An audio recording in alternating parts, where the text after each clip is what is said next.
All right, so your class will have had time for a breakout, and when you bring your class back together, you are going to have a collaboration board. You're going to ask your students to share something that they spoke about with their group. The collaboration board will have Post-its all over it, but because I'm just recording this by myself, that's all you get is the one item. So now let's talk about good financial choices. So basic money vocabulary is what's an incentive and what's a consequence, because these are important terms when we're talking about the economic way of thinking. So Chandra, she wants to buy her mom a necklace, but the one she wants is more than she has in savings. What are her alternatives? What's going to be the opportunity cost? And again, I'm going to let my kids talk to each other and share their thinking. Here's Angelo. Angelo has a job and he makes his own money. He wants to put a 50-gallon aquarium in his room, but when he measured it, he discovered he wouldn't have enough room for his flat screen TV and the aquarium. What are his alternatives? What will he do? What will the opportunity cost be? Break the kids out. One of my favorite responses to this is, well, Miss Savino, how about he gets the flat screen TV and he just gets a picture of an aquarium to run in the background all the time? So these are some of the materials from the book, and this is also how I can justify teaching personal finance in my mathematics class, because I'm able to pull the Common Core state standards for mathematics in with the financial literacy standards. These again are in the book. And the idea is, okay, well, when you're confronted with buy two, get one free or save $1.50 per box, how do we do that math? Buying different size containers, buying an extra pair because you're going to get money off for doing that. And these are things to get them thinking about, but the mathematics is in there. Excuse me.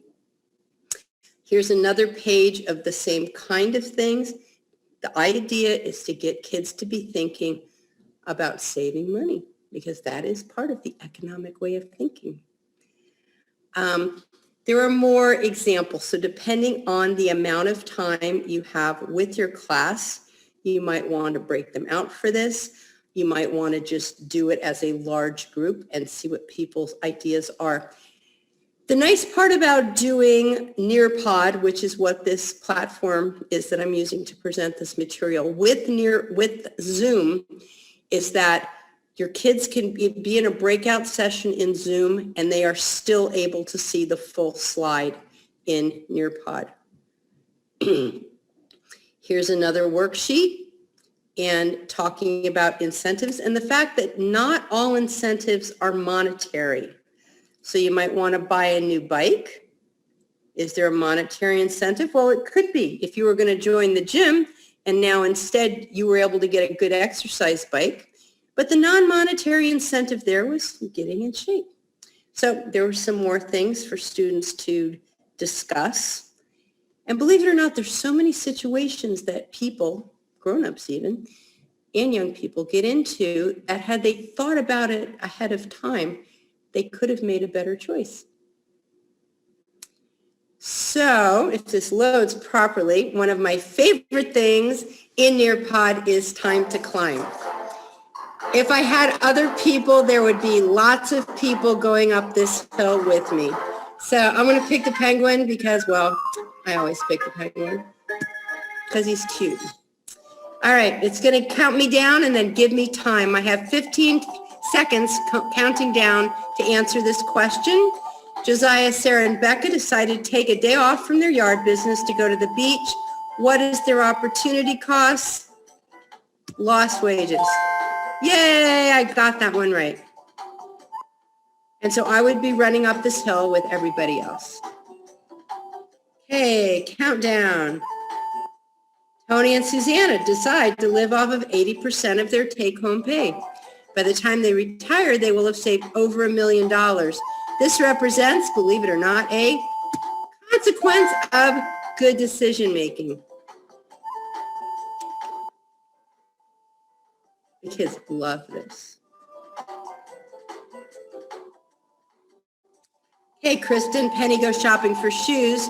They both find shoes under $100. Krista says use the $20 coupon. Penny says to use the 20% off coupon. What if I guessed Penny? Ah, snap. Didn't get that one. I still get to go a little bit, but the people that got the right answer are going to be happy. Andrew and Ethan have been saving to buy longboards. Neither one of them have money saved yet, but there is a one-day sale where if they charge it now, they will save 15%. What does the sale represent? An incentive. I know I wrote the question, so I'm kind of cheating, but.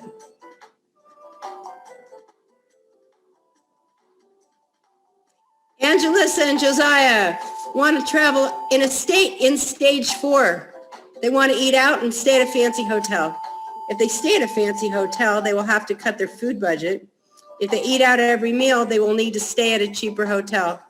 They decide because they haven't been able to eat out for 3 months, they're going to eat every meal at a restaurant. What is the opportunity cost? Getting in trouble. Uh-oh, I ran out of time. In some states, it could be leaving your state. Anyway.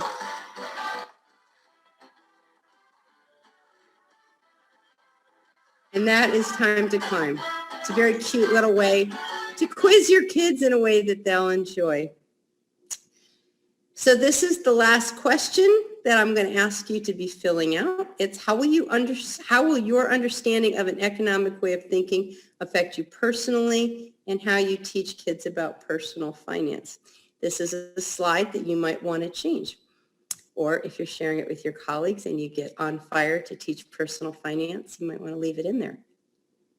So this is the book, Financial Fitness for Life, and they provide these materials to us free of charge for being part of the Financial Education Public-Private Partnership.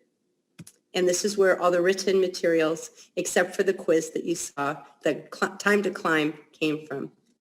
So if you would like some resources on connecting personal finance lessons with the Common Core State Standards for Mathematics for middle school, please email me. It's debbie.savino@gmail.com.